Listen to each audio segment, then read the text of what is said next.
Each each as a pronoun and adjective.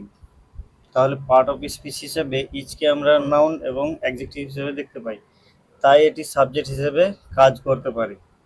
বুঝা গেছে? এবার দেখো 2 নম্বর নোটে কি বলছে,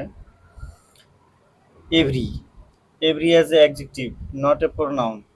এভরি কিন্তু অ্যাডজেক্টিভ হিসেবে কাজ করে, ও প্রোনাউন হিসেবে কাজ করতে পারে না, তাই এটি সাবজেক্ট হিসেবে কাজ করতে পারে না।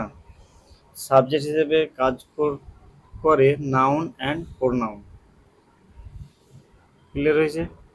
তাহলে এক্সাম্পল দেখো, each of the boys is না আর প্রেজেন্ট। তাহলে এখানে সাবজেক্ট অনুযায়ী ভার্ব বসবে। তাহলে এখানে সাবজেক্ট কি, ইচ অফ দ্য বয়েজ না অনলি ইচ?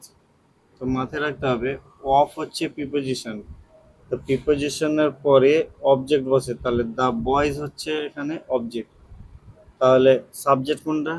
এটা যদি অবজেক্ট হয় তাহলে সাবজেক্ট হচ্ছে ইচ, আর ইচ যখনই সাবজেক্টে বসছে তার মানে আমার এটা প্রোনাউন হিসেবে কাজ করছে।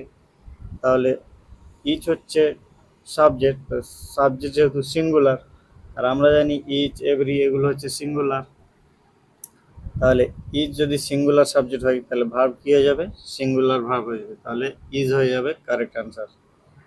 তারপরে দেখো নেক্সট উদাহরণ বলেছে, এভরি স্টুডেন্ট ওয়াজ না ওয়ার প্রেজেন্ট।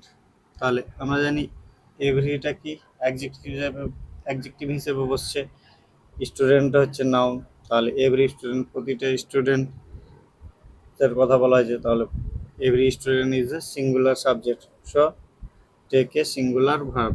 তাহলে কি হয়ে যাবে? ওয়াজ হয়ে যাবে কারেক্ট আনসার। তাহলে every student was present. Okay.